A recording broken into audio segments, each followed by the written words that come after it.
은희야, 나 이제 정말 끝인 것 같아. 그 한마디에 제 심장이 멈춰버렸습니다. 내가 아니면 정말 갈 곳이 없어.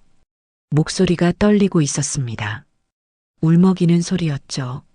30년 만에 들려온 친구의 목소리는 절망 그 자체였어요.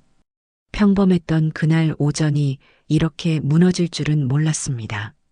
남편을 출근시키고 대학생 딸아이는 도서관 간다며 나갔죠.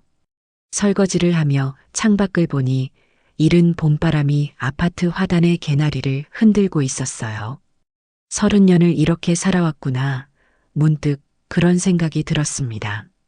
평온하고 또 평범한 날들의 연속이었죠. 그런데 설거지를 막 끝낸 순간 핸드폰이 울렸습니다. 낯선 번호였어요. 요즘 세상에 모르는 번호는 받지 않는 게 상식이잖아요. 보험이나 대출 광고일 거라 생각했습니다. 거절 버튼에 손이 갔어요. 하지만 이상하게도 그날은 뭔가에 이끌리듯 통화 버튼을 눌렀습니다. 여보세요? 잠시 침묵이 흘렀습니다. 긴 침묵이었죠. 거친 숨소리만 들렸어요.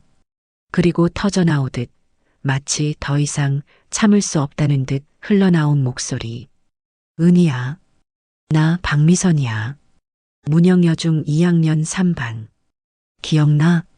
심장이 쿵 내려앉았습니다. 미선이. 박미선.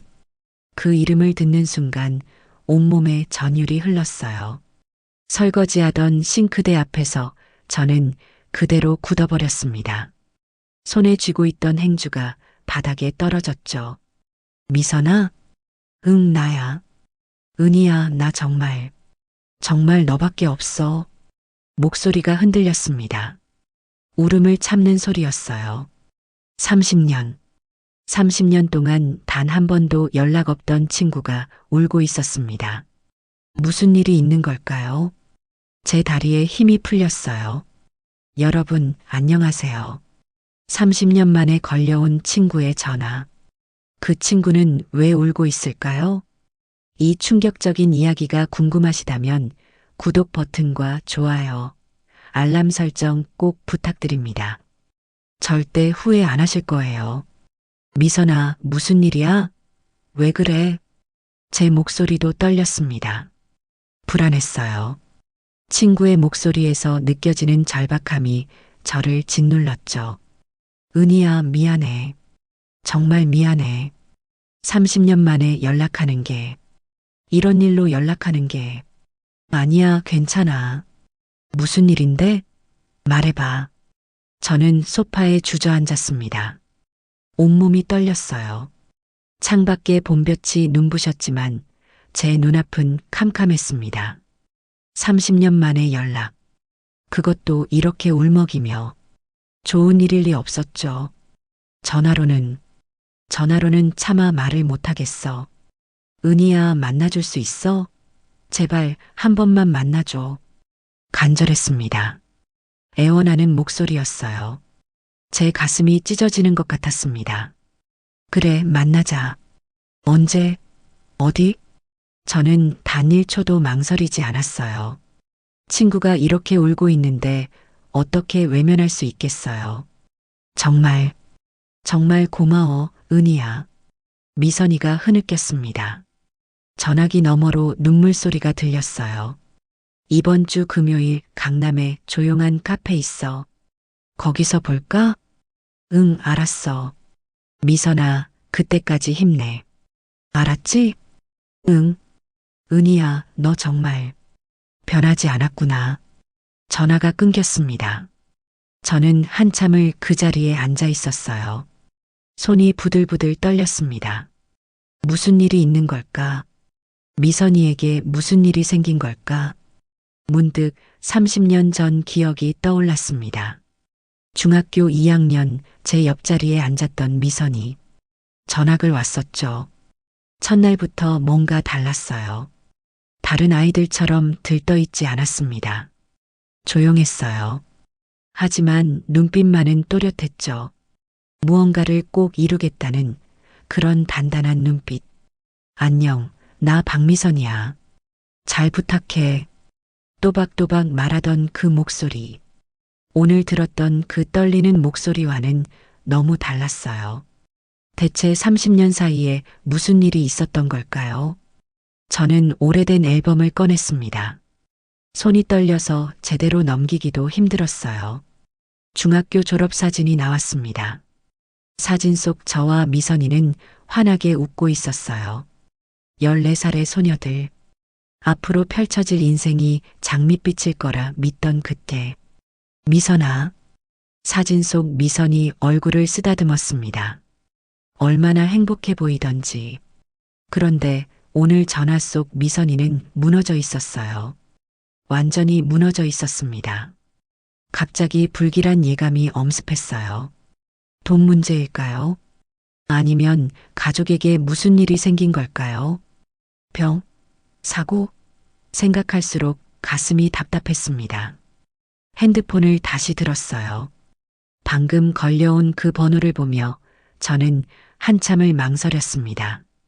다시 전화를 걸까요? 지금 당장 무슨 일인지 물어볼까요? 하지만 손가락이 움직이지 않았어요. 미선이가 전화로는 말할 수 없다고 했잖아요. 그만큼 큰일인 거겠죠.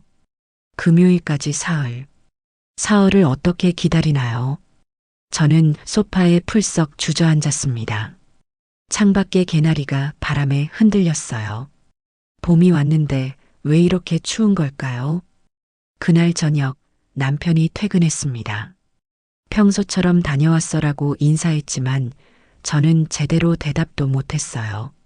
왜 그래? 어디 아파? 아니야. 그냥 말할 수가 없었습니다. 30년 만에 연락 온 친구 얘기를 어떻게 설명하나요? 게다가 그 친구가 울고 있었다는 것을요. 밤새 잠을 이루지 못했습니다. 천장만 바라보며 생각했어요. 미선아, 너 괜찮은 거니? 무슨 일이 있는 거니? 제발 큰일이 아니길.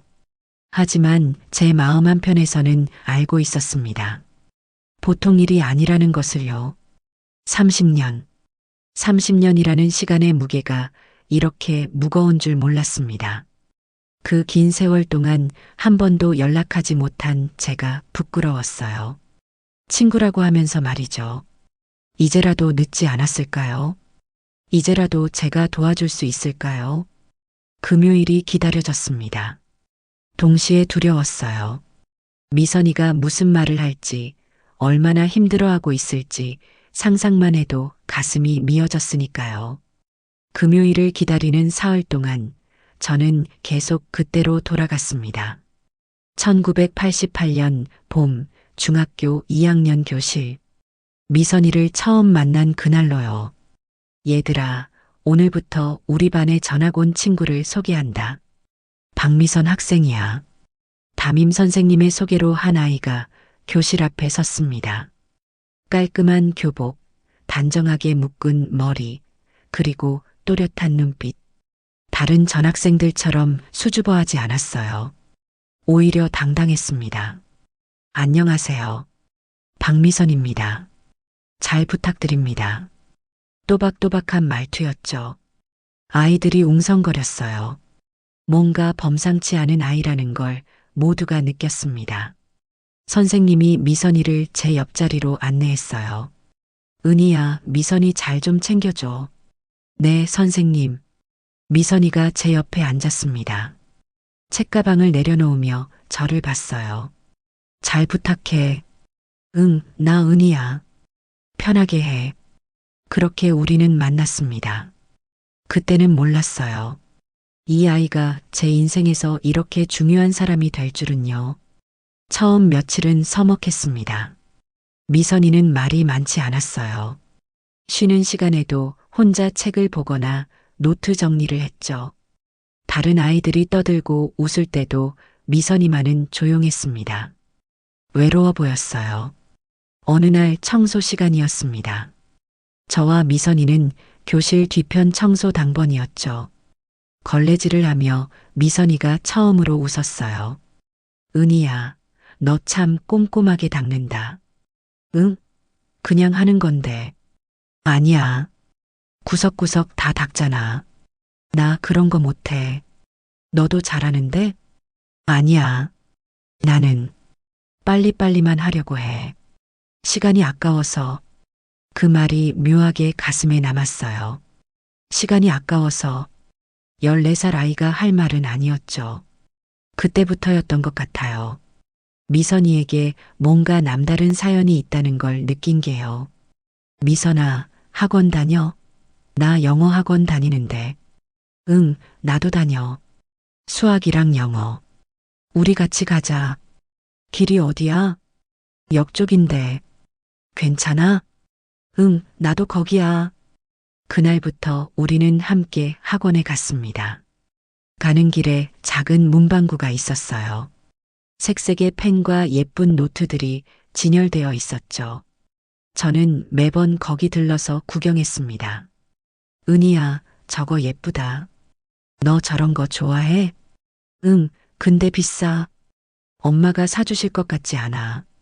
미선이가 쇼윈도를 물끄러미 보더니 고개를 돌렸어요. 맞아. 우리한테는 사치지. 그 말투가 너무 어른스러웠습니다. 그리고 쓸쓸했어요. 저는 왠지 미선이 손을 꼭 잡고 싶었습니다. 하지만 그러지 못했죠. 왜인지 모르게 조심스러웠거든요. 한 달쯤 지났을까요? 미선이가 시험에서 전교 1등을 했습니다. 전 과목 만점에 가까웠어요. 반 아이들이 모두 놀랐죠. 박미선, 너 천재야? 아니야. 그냥 열심히 했을 뿐이야. 하지만 저는 알았어요. 미선이가 얼마나 악착같이 공부했는지요. 쉬는 시간에도 점심시간에도 미선이는 책을 놓지 않았습니다. 손에 연필 굳은 살이 박혀 있었어요. 14살 아이의 손이 아니었죠. 미선아, 너무 무리하지 마. 가끔은 쉬어야지. 괜찮아. 나는 공부해야 해. 꼭. 왜? 그게 내가 사는 방법이거든. 그 말에 저는 아무 말도 할 수 없었습니다. 무슨 뜻인지 알 것 같으면서도 정확히는 몰랐어요. 그저 가슴 한편이 답답했죠. 어느 토요일이었습니다. 학교가 일찍 끝난 날이었어요. 미선이가 조심스럽게 물었습니다. 은희야, 우리 집에 잠깐 들를래? 할머니께 인사드리고 싶다고 했더니 오라고 하셔서. 정말? 좋아. 저는 신이 났어요. 친구 집에 가는 건 언제나 즐거운 일이잖아요. 우리는 함께 버스를 탔습니다. 생각보다 오래 갔어요. 동네는 점점 낡아졌습니다. 좁은 골목, 오래된 건물들. 미선이는 아무 말 없이 걸었어요. 여기야. 미선이가 멈춰선 곳은 반지하였습니다. 계단을 내려가니 작은 문이 있었어요. 미선이가 문을 열었죠. 할머니, 저 왔어요. 친구 데려왔어요. 그래, 어서 와라. 안으로 들어가는 순간 저는 숨이 멎었습니다. 단칸방이었어요. 이불장 하나, 작은 식탁 하나, 그게 전부였습니다. 부엌이라고 하기도 민망한 작은 공간에 낡은 가스레인지가 있었죠. 창문은 반쯤 땅속에 묻혀 있어서 햇빛도 제대로 들지 않았어요. 할머니, 제 친구 은희예요. 그래, 안녕. 우리 미선이가 내 얘기 많이 하더라. 할머니는 허리가 굽으셨습니다. 손은 거칠었고 얼굴에는 주름이 가득했어요. 하지만 눈빛만은 따뜻했죠. 안녕하세요, 할머니. 그래, 앉아라. 미선아, 친구한테 물 좀 따라줘.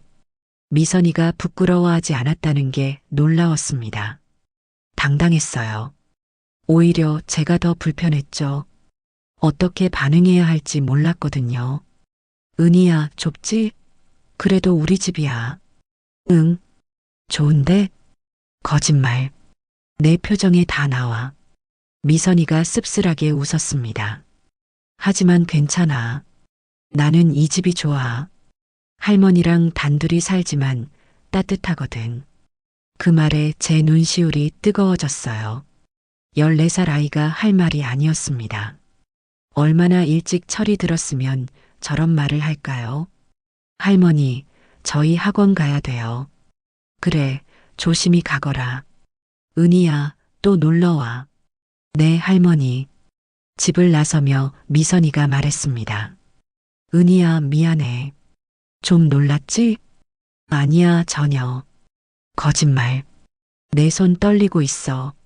미선이가 제 손을 꼭 잡았어요. 그 손이 차가웠습니다.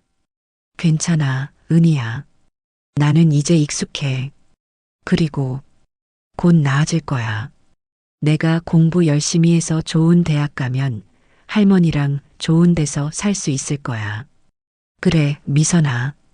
넌 할 수 있어. 응, 해야 해. 그게 우리 같은 애들이 사는 방법이야. 우리 같은 애들. 그 말이 가슴을 파고들었습니다. 며칠 후 저는 어머니께 말씀드렸습니다. 엄마, 친구 한 명 저녁 먹으러 와도 돼? 그래, 누군데?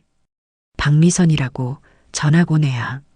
그날 저녁 어머니는 정성껏 상을 차리셨어요. 미선이가 왔을 때 어머니 눈빛이 잠깐 흔들렸습니다. 미선이 옷차림을 보셨기 때문이죠. 하지만 어머니는 따뜻하게 웃으셨어요. 어서 와라, 미선아. 많이 먹어. 감사합니다, 어머니. 미선이는 정말 맛있게 먹었습니다. 밥 한 공기를 뚝딱 비웠어요. 어머니가 또 퍼주셨죠. 더 먹어. 우리 은희보다 내가 밥을 더 잘 먹는구나. 네, 너무 맛있어요. 저녁을 먹고 미선이가 돌아갈 때였습니다. 어머니가 반찬을 싸주셨어요. 이거 가져가. 할머니랑 먹어. 어머니, 감사합니다. 미선이 눈에 눈물이 맺혔습니다. 하지만 울지 않았어요. 꾹 참았죠. 자주 놀러와. 알았지? 네. 하지만 자주는 못 올 것 같아요. 할머니 혼자 계시거든요. 그 말에 어머니 표정이 숙연해지셨어요.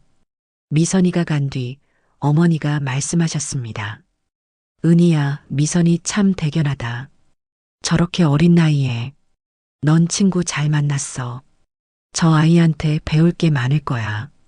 네, 엄마. 자주 챙겨줘. 알았지? 응.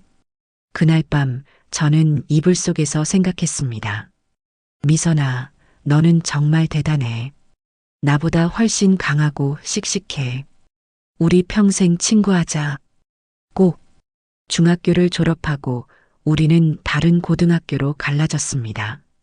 처음엔 자주 만났어요. 편지도 주고받았죠. 하지만 고3이 되면서 자연스럽게 멀어졌습니다. 대학 입시에 바빴거든요. 그리고 그게 마지막이었습니다. 30년이라는 시간이 우리 사이를 갈라놓았죠. 지금 생각하면 후회됩니다. 왜 연락하지 않았을까요? 왜 그냥 보냈을까요? 미선이는 그동안 어떻게 살았을까요? 할머니는 무사하셨을까요? 좋은 대학에 갔을까요? 꿈을 이뤘을까요? 금요일이 다가왔습니다.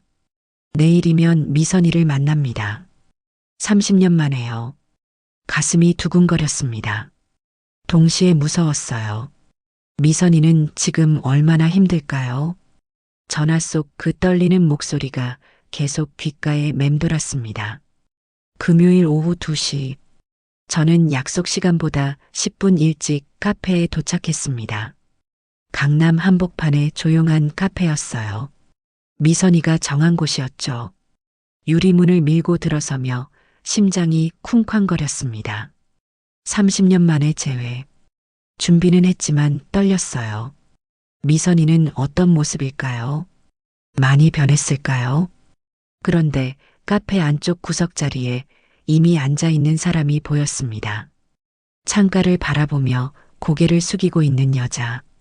그 뒷모습만으로도 알 수 있었어요. 미선아. 제 목소리에 그 사람이 고개를 돌렸습니다. 박미선. 제 친구 미선이었어요. 순간 숨이 멎었습니다. 수척했어요. 30년이라는 시간이 그 얼굴에 고스란히 새겨져 있었습니다. 머리카락은 반쯤 휘었고 뺨은 푹 꺼져 있었죠. 눈가의 주름은 웃음보다 눈물이 만든 것 같았어요. 입고 있는 옷은 깔끔했지만 낡아 있었습니다. 소매가 조금 닳았고 단추 하나가 다른 색이었죠. 은희야. 미선이가 일어섰습니다. 그리고 저를 보며 울먹였어요. 입술이 떨리고 있었습니다. 미선아. 저는 달려가 미선이를 껴안았습니다. 너무 마른 몸이었어요. 뼈만 앙상했죠. 미선이가 제 어깨에 얼굴을 묻으며 흐느꼈습니다. 은희야. 미안해. 정말 미안해. 아니야, 괜찮아. 괜찮아. 우리는 한참을 그렇게 서 있었습니다. 카페 안 사람들이 쳐다봤지만 신경 쓰지 않았어요. 30년 만에 재회였으니까요. 자리에 앉았습니다. 미선이는 계속 고개를 숙이고 있었어요. 얼굴을 제대로 보여주고 싶지 않은 것 같았죠. 커피 마실래? 응, 고마워. 아메리카노 2잔을 주문했습니다. 잠시 침묵이 흘렀어요. 뭐라 말을 꺼내야 할지 몰랐습니다. 미선이도 마찬가지인 것 같았죠. 미선아, 그동안 어떻게 지냈어? 제가 먼저 물었습니다. 미선이가 쓴웃음을 지었어요. 어떻게 지냈냐고? 글쎄, 살았다고 해야 하나. 결혼은 했어? 응, 했었어. 이혼했어. 5년 전에. 아, 딸 하나 있어. 이제 고3이야. 그래, 우리 딸도 대학생이야. 이제 21살. 은희 너는 행복해 보여. 미선이가 저를 물끄러미 보며 말했습니다. 부러움이 아니었어요. 진심 어린 기쁨이었죠. 그게 더 가슴 아팠습니다. 응, 남편이 대기업 다녀. 애들도 잘 크고 있고 평범하게 살아. 좋겠다. 평범하게 사는 게 얼마나 큰 행복인지 모르지. 미선이 목소리가 갈라졌습니다. 커피 잔을 들었다가 내려놓길 반복했어요. 손이 떨리고 있었죠. 미선아. 제가 미선이 손을 잡았습니다. 손이 얼음장처럼 차가웠어요. 한여름인데도요. 말해줄래? 무슨 일이 있었는지. 미선이가 한참을 망설였습니다. 입술을 깨물고 천장을 쳐다보고 눈물을 참았어요. 그리고 천천히 입을 열었습니다. 은희야, 나 정말 갈 데가 없어서 너한테 연락했어. 응, 알아. 말해봐. 부탁이 있어. 너무 큰 부탁이야. 하지만 정말 다른 방법이 없어. 가슴이 철렁했습니다. 예상했던 일이었지만 막상 듣으니 떨렸어요. 돈 좀 빌려줄 수 있을까? 역시 돈 문제였습니다. 저는 조용히 물었어요. 얼마나 필요한데? 미선이가 고개를 더 깊이 숙였습니다. 목소리가 신랄처럼 가늘었죠. 2천만 원. 순간 숨이 막혔습니다. 2천만 원. 적은 돈이 아니었어요. 저희 집도 여유가 있는 건 아니었습니다. 그 돈은 제가 결혼하고 20년 동안 조금씩 모은 적금이었거든요. 하지만 묻지 않을 수 없었습니다. 무슨 일인데, 미선아? 미선이가 눈물을 흘렸습니다. 참고 또 참던 눈물이 터진 거예요. 딸아이. 대학 등록금이랑 전세 보증금이 필요해. 그런데 나한테 한 푼도 없어. 남편은? 이혼한 남편이 사업 실패했어. 파산했어. 그것도 모자라서 나를 연대보증인으로 세웠더라고. 나도 모르게 제 손에 힘이 들어갔습니다. 화가 났어요. 어떻게 그럴 수가 있죠? 그래서 빚이 내 앞으로 넘어왔어. 5천만 원. 3천만 원은 이미 갚았어. 3년 동안 악착같이 일해서. 그런데 이제 딸아이 대학 갈 시기가 됐는데 전세 보증금도 만기고. 미선아. 은희야, 나도 알아. 이게 얼마나 뻔뻔한 부탁인지. 30년 동안 연락도 안 하다가 갑자기 나타나서 돈 빌려달라는 게 얼마나 파렴치한지. 아니야. 제가 미선이 말을 끊었습니다. 절대 그렇지 않아. 은희야, 나는 정말 다른 방법이 없어. 은행은 신용불량자라 대출도 안 돼. 친척들한테도 다 빌렸어. 이제 정말 너밖에. 미선이가 흐느꼈습니다.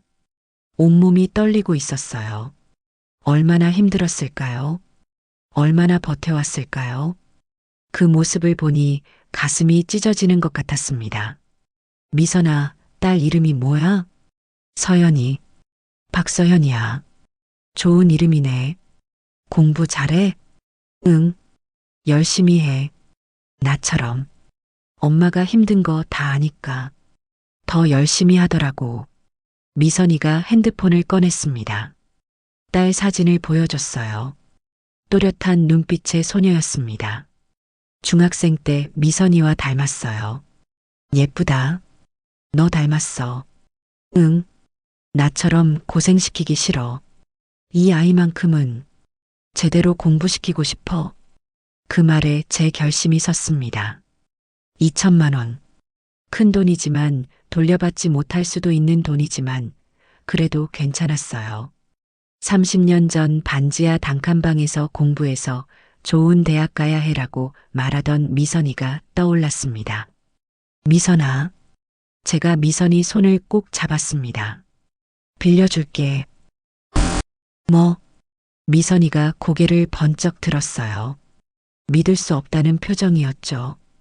2천만 원 내가 빌려줄게. 은희야. 정말? 응, 정말이야. 미선이가 눈물을 왈칵 쏟았습니다. 테이블에 엎드려 소리내어 울었어요. 어깨가 들썩였습니다. 고마워. 정말 고마워, 은희야. 너 같은 친구가 있어서. 내가. 괜찮아, 미선아. 우리 친구잖아. 꼭 갚을게. 꼭. 시간이 걸려도 반드시 갚을게. 천천히 해. 급하지 않아. 미선이는 한참을 울었습니다. 저는 그저 미선이 등을 토닥였어요.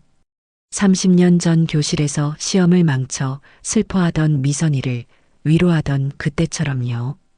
한참 뒤 미선이가 얼굴을 들었습니다. 눈이 퉁퉁 부어 있었어요. 은희야, 너희 어머니 아직 건강하시지? 갑작스러운 질문이었습니다. 응, 건강하셔. 왜? 아무것도 아니야. 그냥 그때 어머니가 나한테 너무 잘해주셨잖아. 감사 인사드리고 싶어서. 그래, 나중에 같이 가자. 어머니 엄청 좋아하실 거야. 응, 그래. 미선이가 다시 고개를 숙였습니다. 은희야, 나 정말 좋은 친구 만났어. 너 같은 친구가 있어서 다행이야. 나도 그래, 미선아. 우리는 오래 앉아 있었습니다. 커피는 식었지만 상관없었어요. 30년의 시간을 메우기에 1시간은 너무 짧았으니까요. 카페를 나서며 미선이가 말했습니다. 은희야, 계좌번호 알려줄게. 정말 고마워. 응, 오늘 보낼게. 은희야. 응? 너 변하지 않았어. 중학생 때 그대로야. 그 말에 웃음이 나왔어요. 변하지 않은 건 미선이었는데요. 여전히 똑 부러지고 당당하고 포기하지 않는 미선이었으니까요. 집으로 돌아오는 길 가슴이 먹먹했습니다. 2천만 원. 작은 돈은 아니에요. 남편이 뭐라고 할지도 걱정됐죠. 하지만 후회는 없었습니다. 친구니까요. 30년이 지나도 변하지 않은 제 친구니까요. 카페를 나와 저는 곧장 은행으로 향했습니다. 창구 직원이 물었어요. 2천만 원 인출하시는 거죠? 용도가 어떻게 되시나요? 친구한테 빌려주려고요. 아, 그러시군요. 잠시만 기다려주세요. 통장을 건넸습니다. 결혼하고 20년 동안 모은 제 적금이었어요. 매달 조금씩 아껴서 모았죠. 언젠가 애들 결혼 자금으로 쓰려고 했던 돈이었습니다. 하지만 지금 미선이에게 더 필요했어요. 계좌 이체로 하실 건가요? 네, 그렇게 할게요. 미선이가 알려준 계좌번호를 적었습니다. 손이 떨렸어요. 2천만 원. 다시 돌아오지 않을 수도 있는 돈. 하지만 멈출 수 없었습니다. 친구니까요. 이체 완료됐습니다. 확인해 보시겠어요? 네, 감사합니다. 통장을 받아들었습니다. 잔액이 횡하니 비어 있었어요. 가슴 한편이 텅 빈 것 같았지만 동시에 따뜻했습니다. 이 돈이 미선이와 서연이에게 희망이 되길 바랐어요. 은행을 나와 미선이에게 문자를 보냈습니다. 보냈어. 확인해봐. 걱정 마, 미선아. 곧 답장이 왔어요. 은희야. 평생 잊지 않을게. 정말 고마워. 문자를 보며 눈물이 났습니다. 왜 울고 있는 건지 모르겠었어요. 슬픔도 아니고 기쁨도 아닌 묘한 감정이었죠.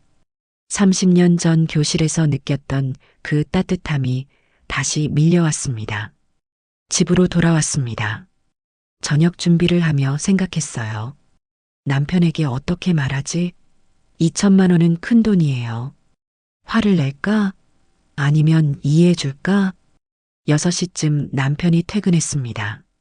다녀왔어. 응, 어서 와. 씻고 와. 저녁 차릴게. 식탁에 마주 앉았습니다. 남편이 밥을 먹으며 물었어요. 오늘 뭐 했어? 응. 친구 만났어. 누구? 동창? 응. 중학교 동창? 심장이 쿵쾅거렸습니다. 어떻게 말을 꺼내야 할지 몰랐어요. 그냥 숨길까? 아니야, 그럴 수 없어. 남편이잖아. 여보. 응? 친구한테 돈 좀 빌려줬어. 남편의 젓가락이 멈췄습니다. 저를 빤히 쳐다봤어요. 얼마? 2천만 원. 뭐? 남편이 젓가락을 내려놓았습니다. 표정이 굳어졌어요. 당신 정신이 있어? 2천만 원을 중학교 동창한테? 응. 사정이 있어서. 무슨 사정? 30년 만에 연락 온 친구한테 2천만 원을 선뜻 빌려준다고? 목소리가 높아졌습니다. 화가 난 거예요. 당연했죠. 저라도 화가 났을 겁니다. 여보, 들어봐. 미선이가. 박미선? 그 애 말하는 거야? 응. 기억해? 예전에 내가 얘기했잖아. 중학교 때 제일 친했던 친구. 기억은 나는데. 그래도 그렇지. 30년 만에 연락하는 게 정상이야? 10중 8구 돈 때문이잖아. 남편 말이 틀리지 않았어요. 실제로 그랬으니까요. 맞아. 돈 때문에 연락했어. 그것 봐. 내가 뭘 했어. 당신은 너무 순진해. 하지만 여보, 미선이 사정을 들어봐. 저는 천천히 설명했습니다. 미선이가 이혼한 것, 딸을 혼자 키우는 것, 전 남편의 빚이 넘어온 것, 그리고 딸의 대학 등록금이 필요한 것까지요. 남편은 묵묵히 듣고 있었어요. 표정은 여전히 굳어 있었지만 화는 조금 가라앉은 것 같았죠. 그래서 그게 우리가 2천만 원을 빌려줘야 할 이유야? 여보, 미선이는 중학교 때 정말 어렵게 살았어. 할머니랑 단둘이 반지하 단칸방에서 살았어. 그런데도 공부 열심히 해서 전교 1등 했어. 악착같이 살았어. 그건 그의 인생이잖아. 우리랑 무슨 상관이야? 여보, 제 목소리가 떨렸습니다. 어떻게 설명해야 할까요? 미선이가 얼마나 소중한 친구인지, 그때 우리가 나눴던 우정이 얼마나 깊었는지요. 있잖아.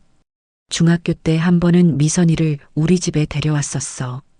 엄마가 저녁을 차려주셨는데 미선이가 그렇게 맛있게 먹는 거야. 밥 2공기를 먹었어. 그래서 엄마가 그랬어. 미선이 참 대견하다고. 저렇게 어려운 환경에서도 씩씩하게 산다고. 나도 미선이한테 배울 게 많다고. 남편이 한숨을 쉬었습니다. 당신 마음은 알겠어. 친구 도와주고 싶은 거. 그런데 2천만 원은 너무 큰 돈이야. 우리도 여유가 있는 게 아니잖아. 둘째 대학 등록금도 나가고. 알아. 나도 알아. 그래도 내가 아는 미선이는 그런 애가 아니었어. 어떤 애였는데? 포기하지 않는 애였어. 한번 약속하면 꼭 지키는 애였어. 시험 점수 올리겠다고 하면 정말 올렸어. 할머니 좋은 데서 살게 해주겠다고 했고, 분명 그렇게 했을 거야. 남편이 저를 물끄러미 보았습니다. 당신, 정말 그 친구 믿는 거야? 응, 믿어. 돌려받지 못할 수도 있어. 아니, 아마 못 받을 거야. 그래도 괜찮아. 미쳤구나, 정말. 남편이 고개를 저었습니다. 하지만 더 이상 화내지는 않았어요. 알았어. 당신이 그렇게까지 말하는데 뭐. 당신 친구니까. 그런데 여보, 기대는 하지 마. 정말로. 응, 알았어. 그때 딸아이가 방에서 나왔습니다. 엄마, 아빠, 무슨 얘기예요? 목소리 들렸는데. 아, 아무것도 아니야. 거짓말. 돈 얘기하던데요? 딸아이가 식탁에 앉았습니다. 똘똘한 아이라서 눈치가 빨라요. 엄마가 친구한테 돈 빌려줬어. 남편이 말했습니다. 딸아이 눈이 커졌어요. 얼마나요? 2천만 원. 헐, 대박. 엄마, 친구 좋은 거네요? 응. 저도 엄마처럼 좋은 친구 만나야겠다. 힘들 때 도와줄 수 있는 친구요. 딸아이 말에 남편과 제가 동시에 웃었습니다. 순수한 아이였어요. 그래, 그런 친구 만나야지. 근데 돈은 함부로 빌려주는 거 아니야. 알았지? 네, 알았어요. 딸아이가 방으로 들어갔습니다. 남편이 다시 밥을 먹기 시작했어요. 여보, 고마워. 뭐가? 이해해줘서. 이해는 무슨. 그냥, 당신 마음대로 해. 당신 돈이니까. 하지만 남편 목소리는 부드러웠습니다. 속으로는 이해하고 있다는 걸 알았어요. 저녁 설거지를 하며 창밖을 봤습니다. 밤하늘에 별이 반짝이고 있었어요. 미선이도 지금 이별을 보고 있을까요? 서연이와 함께요. 그날 밤 잠이 오지 않았습니다. 2천만 원. 큰 돈이에요. 돌려받지 못할 수도 있어요. 남편 말처럼요. 하지만 이상하게 후회는 없었습니다. 침대에 누워 생각했어요. 돈이 아까워서가 아니었습니다. 오히려 뿌듯했어요. 친구를 도울 수 있어서요.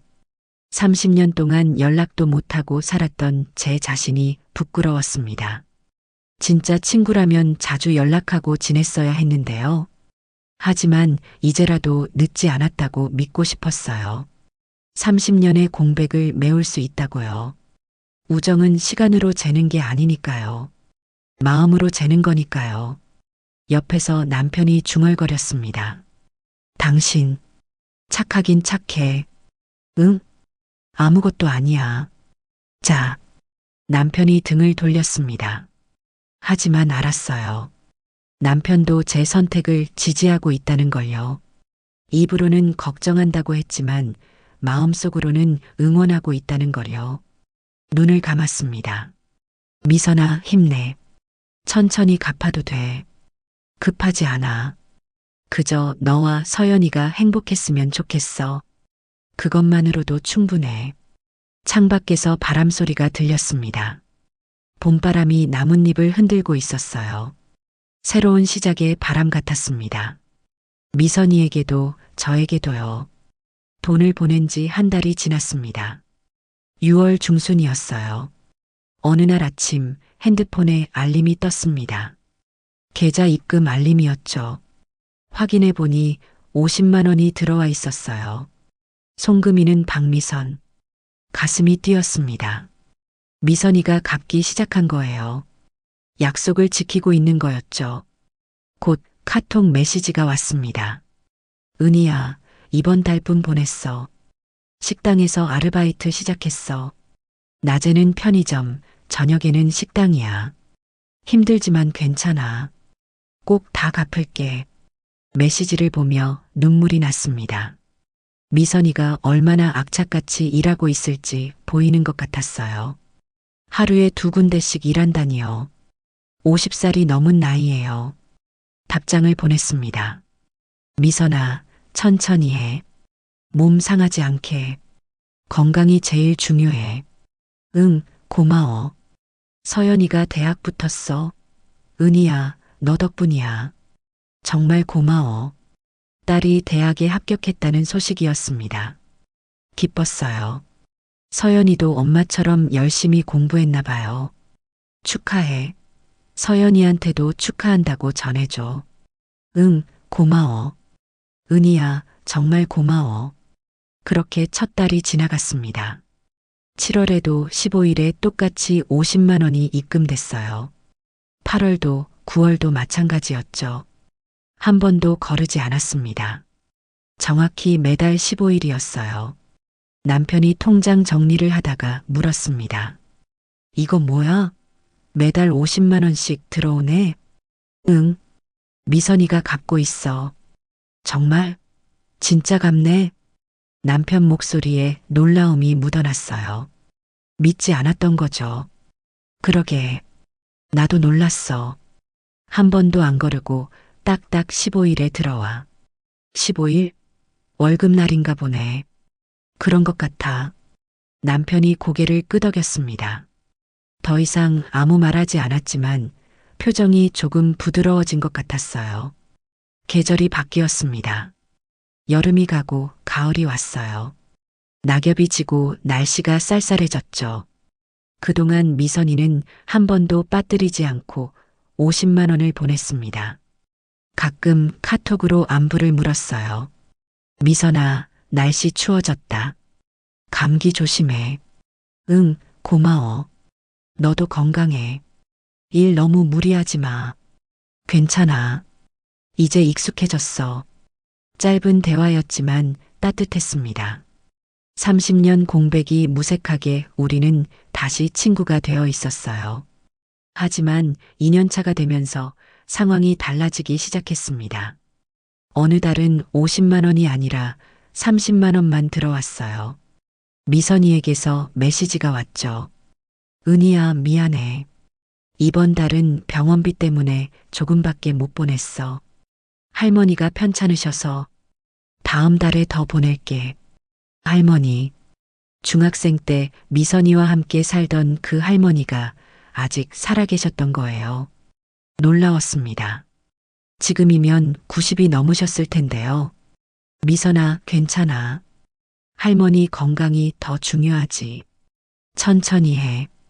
고마워, 은희야. 넌 정말. 그 뒤로 메시지가 끊겼어요. 아마 울고 있었겠죠. 그 다음 달은 아예 입금이 없었습니다. 메시지도 없었어요. 걱정됐지만 먼저 연락하지 않았습니다. 미선이가 부담스러워할 것 같았거든요. 한 달 후 40만 원이 들어왔습니다. 메시지가 왔어요. 은희야, 정말 미안해. 지난달은 너무 힘들었어. 할머니 입원하시고 서연이 학비도 내야 하고 이번에는 2달치 합쳐서 보냈어. 40만 원밖에 못 보내서 미안해. 제 가슴이 아팠습니다. 미선이가 얼마나 힘들까요? 하루하루를 어떻게 버티고 있을까요? 미선아, 진짜 괜찮아. 너무 미안해하지 마. 건강이 제일 중요해. 응, 고마워. 은희야, 너 같은 친구가 있어서 다행이야. 그 말이 오래 남았습니다. 저야말로 미선이 같은 친구가 있어서 다행이었어요. 제가 도와주는 게 아니라 미선이가 저를 더 나은 사람으로 만들어주고 있었으니까요. 남편이 또 물었습니다. 이번 달은 안 들어왔네? 응. 사정이 있나 봐. 그것 봐. 내가 뭘 했어.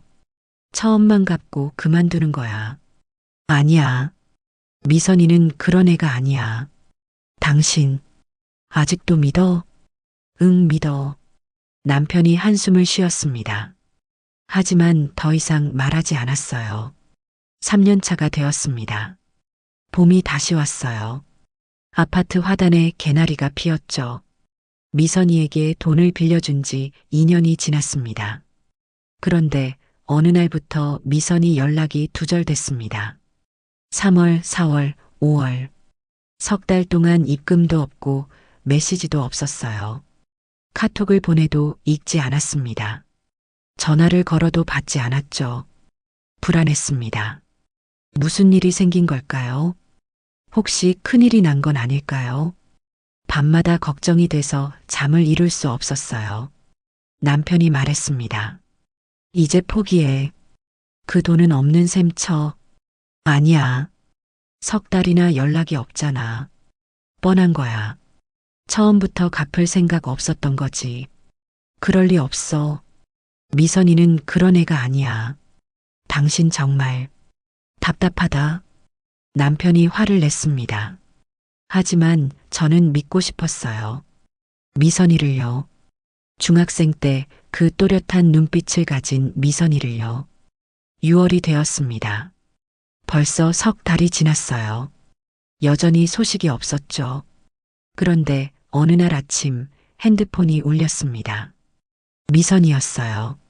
심장이 쿵 내려앉았습니다. 뭔가 큰일이 난 게 분명했어요. 여보세요? 은희야. 미선이 목소리가 떨리고 있었습니다. 미선아, 너 괜찮아? 왜 연락이 없었어? 무슨 일 있었어? 은희야, 정말 미안해. 정말 미안해. 울음 섞인 목소리였어요. 미선아, 진정하고 말해봐. 무슨 일이야? 서연이가 교통사고가 났어. 순간 머릿속이 하얘졌습니다. 뭐, 많이 다쳤어? 다행히 큰 부상은 아니야. 그런데 입원하고 치료받느라 일을 못했어. 나도 병원에 있어야 했고. 미선아, 정말 미안해, 은희야. 이렇게 오래 연락 못해서 너무 정신이 없었어. 제 눈에서 눈물이 흘렀습니다. 미선이가 얼마나 힘들었을까요? 딸이 다치고 돈도 못 갚고 친구에게 연락도 못 하고요. 미선아, 괜찮아. 돈은 신경 쓰지 마. 서연이가 더 중요하지. 지금 많이 나아졌어? 응. 이제 퇴원했어. 다리를 다쳐서 깁스하고 있는데 괜찮대. 다행이다. 정말 다행이야. 은희야, 나 다시 일 시작했어. 조금만 더 시간 줘. 꼭 갚을게. 꼭. 알아, 미선아. 천천히 해. 급하지 않아. 고마워, 은희야. 정말 고마워. 전화를 끊고 한참을 울었습니다. 미선이가 불쌍해서도 아니고 돈이 아까워서도 아니었어요. 그저 미선이가 너무 고생하고 있다는 게 마음 아팠습니다. 그날 저녁 남편에게 말했습니다. 여보, 미선이한테 연락 왔어. 딸이 사고가 났었대. 남편이 아무 말 없이 저를 봤습니다. 그래서 연락을 못했대. 다시 일 시작했다고 했어. 당신 친구 대단하네. 응? 아니, 그냥 진짜 갚으려고 하는구나 싶어서. 남편 말투가 달라져 있었어요. 더 이상 비웃지 않았습니다. 나도 좀 미안하네. 의심해서. 괜찮아. 나도 처음엔 불안했어. 근데 이제는 알아. 미선이는 꼭 갚을 거야. 응, 그런 것 같아. 그날 밤 창밖을 보며 생각했습니다. 4년. 4년이라는 시간이 흘렀어요. 그동안 미선이는 쓰러지지 않고 버텼습니다. 두 군데 아르바이트를 하며 할머니를 돌보며 딸을 키우며 그리고 빚을 갚으며요. 대단한 사람이었어요. 중학생 때도 그랬고 지금도 그래요. 포기하지 않는 사람. 약속을 지키는 사람. 제 친구 박미선이었습니다. 하늘에 별이 반짝였습니다. 미선아, 힘내. 조금만 더 힘내. 우리 곧 다시 만나자. 그때는 웃으면서 만나자. 그렇게 4년이라는 긴 시간이 흘러갔습니다. 4년 3개월이 지났습니다. 봄이었어요. 아파트 화단에 개나리가 다시 피었습니다. 몇 번째 봄인지 세어보니 5번째였죠. 미선이에게 돈을 빌려준 지 벌써 그렇게 오랜 시간이 흘렀습니다. 어느 토요일 오후였어요. 통장 정리를 하고 있었습니다. 최근 들어 매달 70만 원씩 들어오고 있었어요. 미선이가 일을 더 구한 모양이었죠. 계산기를 두드렸습니다. 지금까지 들어온 돈을 합쳐보니 1,800만 원 정도였어요. 200만 원만 더 있으면 완납이었습니다. 미선아, 이제 거의 다 왔네. 속으로 중얼거리며 미소 지었습니다. 4년이라는 시간. 짧지 않은 세월이었어요. 하지만 미선이는 한 번도 포기하지 않았습니다. 그게 자랑스러웠어요. 그런데 며칠 후 핸드폰에 입금 알림이 떴습니다. 확인하는 순간 심장이 멎는 줄 알았어요. 200만 원. 미선이가 남은 금액을 한 번에 보낸 거였습니다. 드디어 완납이었어요. 2천만 원 모두 갚은 거죠. 곧 카톡 메시지가 왔습니다. 은희야, 드디어 다 갚았어. 4년 3개월이 걸렸네. 정말 오래 걸려서 미안해. 은희야, 넌 내 인생의 은인이야. 평생 잊지 않을게. 정말 고마워. 메시지를 읽으며 눈물이 왈칵 쏟아졌습니다. 기쁨의 눈물이었어요. 미선이가 해냈어요. 정말로 다 갚았습니다. 4년이 넘는 시간 동안 한 번도 포기하지 않고요. 손이 떨려서 제대로 답장을 칠 수가 없었어요. 몇 번을 지우고 다시 썼습니다. 미선아, 정말 수고 많았어. 너 정말 대단해. 얼굴 좀 보자. 이번엔 내가 밥 살게. 답장이 바로 왔어요. 응, 좋아. 이번엔 내가 밥 사는 거야. 꼭. 아니야, 내가 살게. 안 돼. 내가 살 거야. 은희야, 이번 주 토요일 어때? 좋아. 어디서 볼까? 내 동네로 갈게. 맛있는 한정식 집 있지? 거기서 보자. 약속을 잡았습니다. 토요일이 기다려졌어요. 미선이는 지금 어떤 모습일까요? 4년 전보다 나아졌을까요? 아니면 더 힘들어졌을까요? 토요일이 되었습니다. 한정식 집 앞에서 미선이를 기다렸어요. 10분 일찍 도착했는데 미선이는 이미 와 있었습니다. 중학생 때처럼 항상 먼저 오는 습관은 변하지 않았네요. 그런데 미선이 모습에 깜짝 놀랐습니다. 정장을 입고 있었어요. 깔끔한 네이비색 정장에 하얀 블라우스, 머리도 단정하게 정리되어 있었죠. 4년 전 카페에서 봤던 그 수척하고 초라한 모습이 아니었습니다. 얼굴에 생기가 돌았어요. 눈빛도 밝았죠. 미선아, 은희야. 우리는 달려가 서로를 껴안았습니다. 4년 전과는 달랐어요. 이번엔 눈물이 없었습니다. 웃음만 있었죠. 미선아, 너 완전 달라졌네? 뭐야, 이 정장? 은행 다녀. 정직원 됐어. 정말? 대박.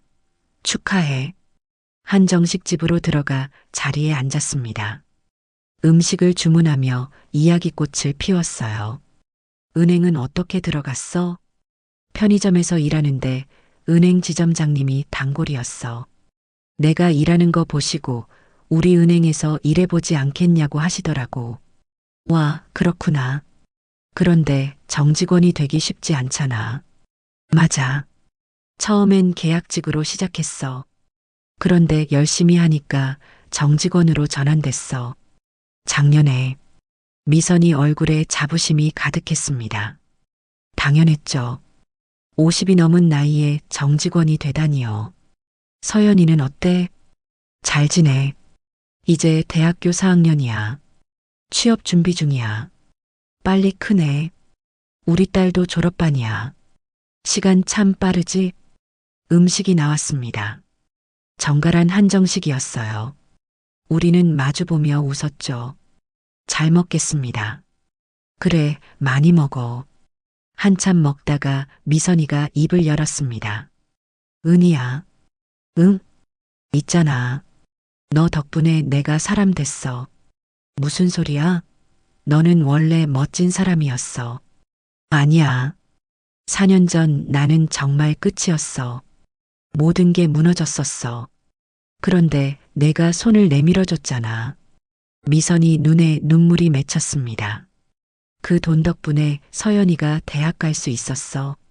그리고 나한테 힘이 생겼어. 포기하지 않을 용기를 준 거야. 미선아, 4년 동안 갚으면서 배운 게 있어. 빚은 반드시 갚아야 한다는 것. 그래야 당당해진다는 것. 미선이 말에 제 가슴이 뭉클해졌습니다. 식사를 마치고 계산하려는데 미선이가 먼저 카드를 냈어요. 내가 낸다고 했잖아. 그래도 은희야, 제발. 이것도 못 사게 하면 내가 너무 서운해. 결국 미선이가 계산했습니다. 밖으로 나오며 미선이가 가방에서 봉투를 꺼냈어요. 은희야, 이거 받아줘. 뭔데? 열어봐. 봉투를 열었습니다. 그 안에 현금이 가득 들어 있었어요. 세어보니 500만 원이었습니다. 미선아, 이게 뭐야? 이자야. 4년치 이자. 미쳤어? 이건 안 받아. 절대 안 돼. 은희야, 받아야 해. 미선이가 제 손을 꼭 잡았습니다. 나도 내 남편한테 뭐라고 들었을지 알아. 2천만 원이 얼마나 큰 돈인데. 이자도 안 주고 그냥 갚으면 내가 마음이 편하지 않아. 미선아, 우리 친구잖아. 친구끼리 무슨 이자야. 친구니까 받아줘야 해. 제대로 갚아야 내가 당당하잖아. 부탁이야, 은희야. 미선이 눈빛이 간절했습니다. 거절할 수 없었어요. 이게 미선이의 자존심이라는 걸 알았으니까요. 알았어. 받을게. 고마워, 은희야. 우리는 카페로 자리를 옮겼습니다. 커피를 마시며 4년간의 이야기를 나눴어요. 힘들지 않았어? 힘들었지. 하루에 16시간씩 일했어. 아침 6시에 일어나서 밤 11시에 집에 갔어. 어머. 그런데 괜찮았어. 매달 15일에 내 통장에 돈 넣을 때마다 뿌듯했거든. 아, 나 약속 지키고 있구나 싶어서. 미선아, 너 정말 대단해. 아니야. 너 때문에 할 수 있었어. 내가 믿어줬잖아. 그게 제일 큰 힘이었어. 미선이가 환하게 웃었습니다.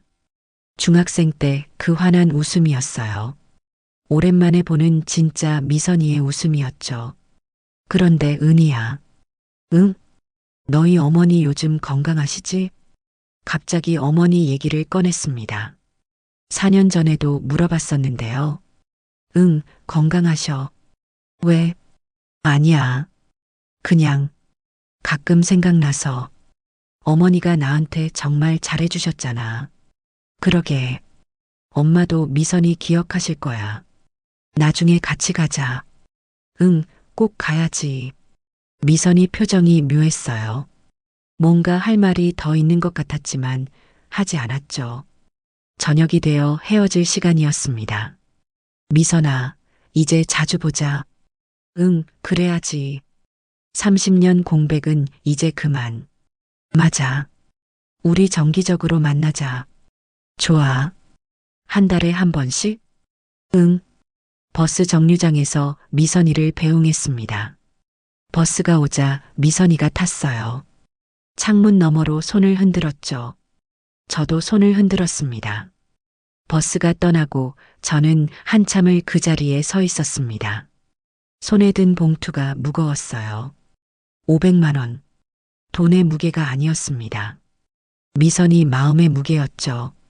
4년 동안 악착같이 일하며 모은 돈. 자존심을 지키기 위한 돈이었어요.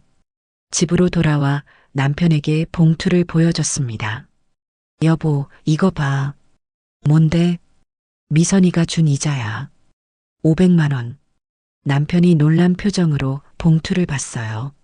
정말 대단한 친구네. 당신 친구. 그치? 당신 말이 맞았어. 미안해, 의심해서. 괜찮아. 나도 처음엔 불안했어. 그날 밤 봉투를 서랍에 넣으며 생각했습니다. 이 돈은 쓰지 않을 거예요. 미선이가 준 선물이니까요. 우정의 증표니까요. 4년이라는 시간이 우리에게 가르쳐 준 게 있었어요. 진짜 우정은 시간으로 재는 게 아니라는 것. 믿음으로 쌓는 거라는 것. 그리고 그 믿음은 절대 배신하지 않는다는 것이요. 창밖에 봄비가 내렸습니다. 촉촉한 봄비였어요. 새싹을 키우는 비. 우리의 우정도 이 봄비처럼 다시 싹을 틔우고 있었습니다. 미선아, 고생 많았어. 정말 수고했어. 이제 행복하게 살자. 우리. 가을이었습니다. 미선이와 다시 만난 지 6개월이 지났어요. 그동안 우리는 한 달에 한 번씩 만났습니다. 밥도 먹고 차도 마시며 30년 공백을 메워갔죠. 행복한 시간이었어요. 그런데 어느 날 새벽 핸드폰이 울렸습니다. 여보세요? 은희 씨, 어머니가 쓰러지셨어요. 빨리 병원으로 오세요. 동생 목소리였습니다. 다급했어요. 심장이 철렁 내려앉았죠. 뭐, 어머니가? 네, 급성 뇌졸중이래요. 지금 응급실이에요. 옷을 급히 걸쳐 입고 병원으로 달려갔습니다. 남편과 아이들도 함께 갔어요. 택시 안에서 온몸이 떨렸습니다. 어머니, 제발 무사하셔야 하는데. 병원 응급실에 도착했습니다. 동생이 복도에서 울고 있었어요. 언니, 어머니는? 어머니 어떻게 됐어? 지금 검사 중이야. 의사 선생님이 심각하대. 다리에 힘이 풀렸습니다. 벤치에 주저앉았어요. 남편이 제 어깨를 감싸 안았죠. 한참 뒤 의사가 나왔습니다. 보호자분 계신가요? 네, 저희가 딸입니다. 어머님 상태가 좋지 않습니다. 뇌혈관이 막혀서 빨리 수술해야 합니다. 수술? 하면 괜찮아지시나요? 최선을 다하겠습니다. 하지만 빨리 해야 합니다. 시간을 놓치면 후유증이 심할 수 있어요. 그럼 당장 수술하세요. 그런데 수술비가 3천만 원 정도 듭니다. 특수시술이라 보험 적용이 안 되거든요. 3천만 원. 머리가 하얘졌습니다. 지금 당장 필요한 건가요? 네, 수술 전에 납부하셔야 합니다. 의사가 돌아갔습니다. 저는 동생과 마주 봤어요. 언니, 어떻게? 3천만 원을 어디서 구해? 예금이랑 적금 깨면 얼마나 되지? 남편이 말했습니다. 우리 통장에 1,500 정도 있어. 당신 거 합치면 2천 정도 될 거야. 나도 1,000만 원 정도 있어. 동생이 말했습니다. 계산해 보니 3천만 원이었어요. 딱 맞았죠. 그럼 일단 이걸로. 그런데 남편이 고개를 저었습니다. 여보, 미선이한테 받은 이자 500만 원 있잖아. 그것까지 합치면 3,500이야. 하지만 우리 집 전세갱신이 다음 달이야. 보증금을 올려줘야 한대. 1,000만 원. 순간 머릿속이 복잡해졌습니다. 수술비는 마련했지만 전세 보증금이 없는 거예요. 대출을 받아야 했죠. 대출 받자. 어머니가 먼저야. 알았어. 내가 알아볼게. 은행에 문의했더니 1,000만 원은 대출이 가능하다고 했어요. 다행이었죠. 일단 수술비를 납부했습니다. 수술은 다음 날 아침으로 잡혔어요. 밤새 기도했습니다. 제발 어머니가 무사하시길. 제발이요. 다음 날 새벽 어머니가 수술실로 들어가셨습니다. 6시간이 걸리는 큰 수술이었어요. 우리는 수술실 앞에서 기다렸죠. 1시간, 2시간, 3시간. 시간이 너무 느리게 갔습니다. 복도를 오가며 초조하게 기다렸어요. 4시간쯤 지났을까요? 복도 끝에서 누군가 달려오는 게 보였습니다. 익숙한 모습이었어요. 은희야. 미선이었습니다. 숨을 헐떡이며 달려왔어요. 미선아, 너 어떡해? 카톡 보고 놀라서 바로 왔어. 어머니 어떠세요? 지금 수술 중이야. 미선이가 제 손을 꼭 잡았습니다. 손이 따뜻했어요. 괜찮을 거야. 어머니 강하신 분이잖아. 응. 눈물이 왈칵 쏟아졌습니다. 밤새 참았던 눈물이었어요. 미선이가 저를 꼭 안아줬죠. 울어. 울어도 돼. 한참을 울었습니다. 미선이 품에서요. 친구가 있다는 게 이렇게 큰 위로가 되는지 몰랐어요. 2시간 후 수술이 끝났습니다. 수술 잘 됐습니다. 다행히 큰 후유증 없이 회복하실 것 같습니다. 의사 말에 그 자리에 주저앉았어요. 다행이었습니다.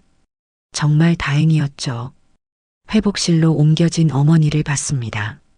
창백한 얼굴이었지만 숨을 쉬고 계셨어요. 살아계셨습니다. 어머니, 손을 잡았습니다. 따뜻했어요. 복도로 나왔습니다. 미선이가 커피를 건넸어요. 마셔. 밤새 못 잤잖아. 고마워, 미선아. 커피를 마시며 앉아 있는데 미선이가 조심스럽게 물었습니다. 은희야, 수술비는 마련됐어? 응, 다행히 우리 저축이랑 동생 거 합쳐서 냈어. 그래, 다행이다. 미선이가 안도하는 표정을 지었어요. 하지만 곧 또 물었죠. 근데 혹시 다른 급한 일은 없어? 응? 아니, 그냥 갑자기 큰돈 쓰면 다른데 문제 생기잖아. 순간 망설여졌습니다. 전세 보증금 얘기를 할까 말까? 하지만 친구잖아요. 솔직하게 말했어요. 사실 다음 달에 전세갱신인데 보증금 1,000만 원을 올려줘야 해. 대출받기로 했어. 1,000만 원. 미선이가 잠시 생각하더니 가방에서 통장을 꺼냈습니다.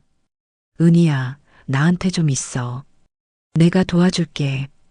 미선아, 무슨 소리야? 너도 쉽지 않잖아. 아니야. 내가 도와줄 수 있어. 미선이가 통장을 펼쳤어요. 잔액을 보니 1,000만 원이었습니다. 미선아, 이거 내가 모은 거야. 500만 원은 내가 준 이자고 나머지 500만 원은 내가 일해서 모았어. 안 돼, 미선아. 이건 내 돈이잖아. 은희야. 미선이가 제 손을 꼭 잡았습니다. 눈을 똑바로 보며 말했어요. 4년 전 내가 나한테 했던 말 기억나? 친구잖아라고 했잖아. 가슴이 뭉클했습니다. 그때 나한테 2,000만 원 빌려줬잖아. 이제 내가 도와줄 차례야. 하지만 은희야, 어머니가 예전에 나한테 얼마나 잘해주셨는데. 미선이 목소리가 떨렸어요. 반찬도 싸주시고 겨울에 목도리도 뜨개질해서 주시고 내가 고등학교 갈 때 용돈도 몰래 쥐어주셨잖아. 순간 기억이 떠올랐습니다. 그런 일이 있었어요. 어머니가 미선이에게 용돈을 주신 거. 제가 고등학교 입학할 때 어머니가 그러셨죠. 은희야, 미선이한테도 용돈 좀 줘라. 힘들 텐데. 그때 제가 건넸던 돈 10만 원이었어요. 어머니 돈이었죠. 그래서 어머니 건강 물어봤구나. 지난번 미선이가 어머니 건강을 물었던 게 떠올랐습니다. 6개월 전에도 4년 전에도요. 미선이는 어머니를 잊지 않고 있었던 거예요. 응. 어머니 은혜를 잊을 수가 없어. 그때 어머니가 얼마나 따뜻하게 대해주셨는데. 미선이 눈에 눈물이 맺혔습니다. 그러니까 받아줘. 내가 어머니께 갚는 거야. 미선아, 더 이상 거절할 수 없었습니다. 이게 미선이 마음이니까요. 어머니께 받은 은혜를 갚고 싶은 마음이니까요. 고마워, 미선아. 정말 고마워. 우리는 서로를 껴안고 한참을 울었습니다. 복도에서요. 사람들이 쳐다봤지만 상관없었어요. 그날 저녁 어머니가 회복실에서 일반 병실로 옮겨졌습니다. 의식도 돌아오셨어요. 엄마. 은희야? 네, 엄마. 저예요. 어머니가 힘없이 웃으셨습니다. 그리고 물으셨어요. 미선이 왔다며? 깜짝 놀랐습니다. 어떻게 아셨을까요? 네, 엄마. 미선이 왔어요. 엄마 걱정해서. 그래. 그 애 참 착하지. 네, 엄마. 미선이가 엄마 은혜를 잊지 않고 있대요. 어머니 눈에 눈물이 맺혔습니다. 나도 잊지 않았어. 그 애가 말을 잊지 못하셨어요. 저는 어머니 손을 꼭 잡았죠. 미선이가 병실 문을 조심스럽게 열고 들어왔습니다. 어머니, 미선아 왔구나. 네, 어머니. 괜찮으세요? 그래, 내 덕분에. 어머니와 미선이가 서로를 보며 울었습니다. 저도 울었어요. 남편도 동생도 모두 눈물을 흘렸죠. 30년 전 어머니가 베푼 작은 친절. 밥 한 끼, 반찬 한 봉지, 목도리 하나. 그 작은 친절이 돌고 돌아 지금 우리를 살렸습니다. 그날 밤 병실 창문으로 가을달이 떠올랐어요. 환한 보름달이었습니다. 둥근 달처럼 우리의 인연도 다시 이어졌죠. 끊어지지 않는 인연이었어요. 미선아, 고마워. 정말 고마워. 너 같은 친구가 있어서 다행이야. 어머니, 빨리 나으세요. 우리 셋이서 밥 먹으러 가야죠. 30년 만에요. 1년이 지났습니다. 어머니는 완전히 회복하셨어요. 물론 처음엔 힘드셨죠. 재활 치료도 받으셨고요. 하지만 어머니는 강하신 분이셨습니다. 석 달 만에 걷기 시작하셨고 반년 후엔 예전처럼 활동하셨어요. 오늘은 특별한 날이었습니다. 어머니가 미선이를 우리 집으로 초대하신 거예요. 은희야, 오늘 미선이 온다며? 내가 음식 좀 해야겠다. 엄마, 편찮으신데 제가 할게요. 아니야. 내가 하고 싶어. 미선이한테 직접 해주고 싶단 말이야.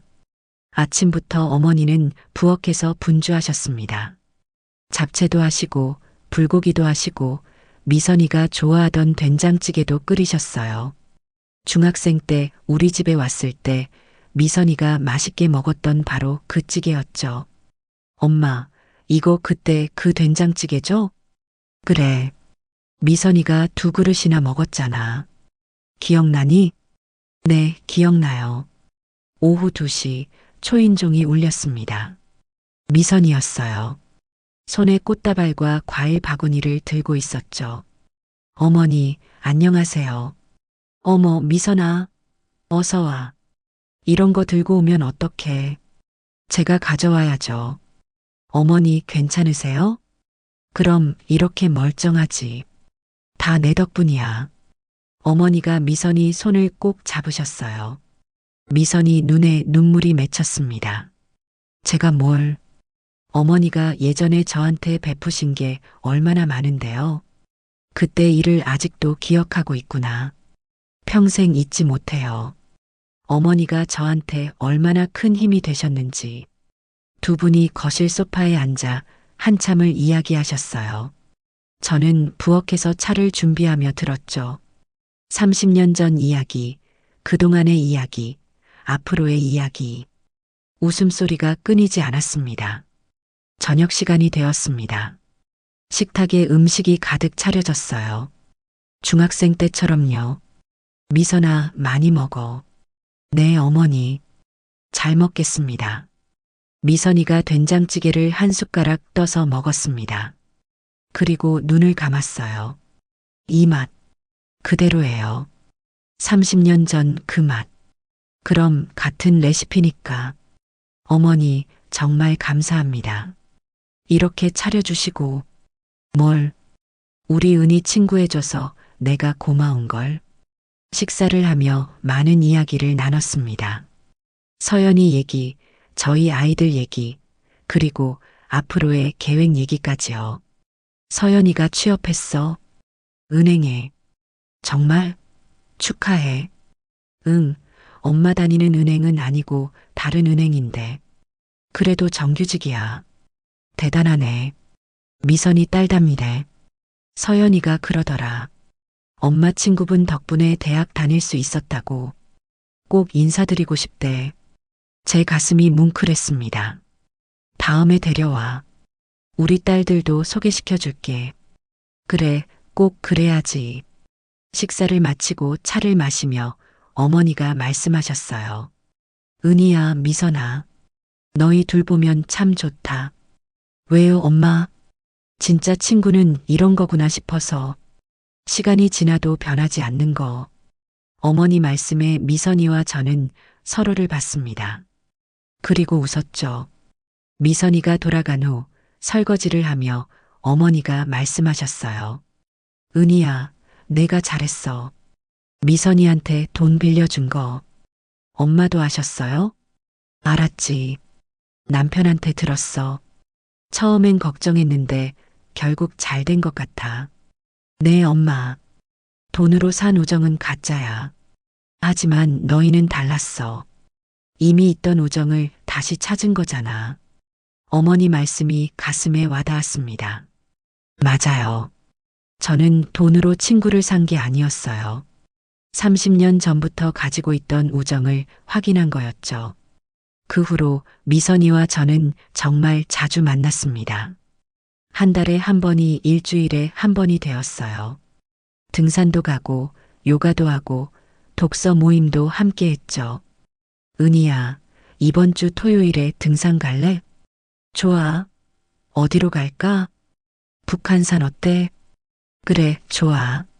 30년의 공백이 무색하게 우리는 금방 예전으로 돌아갔습니다. 아니, 예전보다 더 가까워졌어요. 힘든 시간을 함께 이겨냈으니까요. 어느 가을날 단풍 구경을 가는 길이었습니다. 차 안에서 제가 말했어요. 미선아, 솔직히 말할게. 응? 뭔데? 사실 30년 전에 내 전화 받았을 때 순간 피하고 싶었어. 너무 오래 연락 안 했고 돈 문제일 거라는 것도 알았거든. 부담스러웠어, 솔직히. 미선이가 고개를 끄덕였어요. 당연하지. 나도 그럴 것 같았어. 나라도 그랬을 거야. 그런데 말이야. 저는 미선이를 봤습니다. 결국 빌려준 건 내가 미선이어서였어. 중학교 때 널 봤잖아. 포기하지 않고 열심히 살던 모습을. 그게 믿음이 됐어. 은희야, 너는 절대 약속을 어기지 않는 사람이었어. 그걸 알았어. 미선이가 제 손을 잡았습니다. 나는 내가 나한테 준 게 돈이 아니었어. 응? 믿음이었어. 나를 믿어준다는 것. 그게 제일 큰 선물이었어. 미선아, 4년 동안 갚으면서 생각했어. 은희는 나를 믿어주는데 내가 포기하면 안 되겠다고.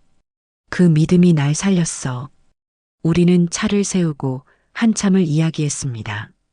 돈의 의미, 우정의 가치, 그리고 앞으로의 삶에 대해서요. 있잖아, 은희야. 사람들이 돈으로 우정을 살 수 있다고 생각하는데 그건 아닌 것 같아. 맞아. 진짜 우정은 시간과 믿음으로 쌓는 거야. 우리처럼. 응, 우리처럼. 단풍이 아름다웠습니다. 붉게 물든 나뭇잎들이 바람에 흔들렸어요. 우리의 우정도 저 단풍처럼 아름답게 익어가고 있었습니다. 집으로 돌아오는 길 미선이가 말했어요. 은희야, 고마워. 평생 친구해줘서. 나도 미선아. 평생 친구하자. 응, 약속? 우리는 새끼손가락을 걸었습니다. 중학생 때처럼요. 저는 깨달았습니다. 진짜 우정은 거창한 게 아니라는 것을요. 힘들 때 손 내밀어주고, 넘어지면 일으켜 세워주고, 슬플 때 옆에 있어주는 것. 그게 진짜 우정이라는 것을요. 4년 전 저는 2천만 원으로 친구를 샀다고 생각하지 않습니다. 30년 전에 이미 가지고 있던 우정을 다시 찾았을 뿐이에요. 돈의 가치는 얼마인지가 아니라 누구를 위해 쓰느냐에 있다는 것을 배웠습니다. 중학교 2학년 교실에서 만난 두 소녀는 50대가 되어 다시 만났습니다. 시간은 많은 것을 변화시켰지만 변하지 않는 것이 있었어요. 서로를 믿는 마음이었습니다. 여러분도 오랫동안 연락하지 못한 친구가 있나요? 용기 내어 전화 한 통 해보는 건 어떨까요? 어쩌면 그 친구도 여러분을 기억하고 있을지 모릅니다. 진짜 우정은 시간으로 사라지지 않으니까요. 제 이야기는 여기까지입니다. 이 이야기가 여러분 마음에 와닿았다면 구독과 좋아요 부탁드립니다. 그리고 댓글로 여러분의 우정 이야기도 들려주세요. 여러분에게도 미선이 같은 친구가 있나요? 오랫동안 연락하지 못한 친구에게 연락하고 싶은 마음이 드셨나요? 댓글로 나눠주시면 함께 읽고 응원하겠습니다.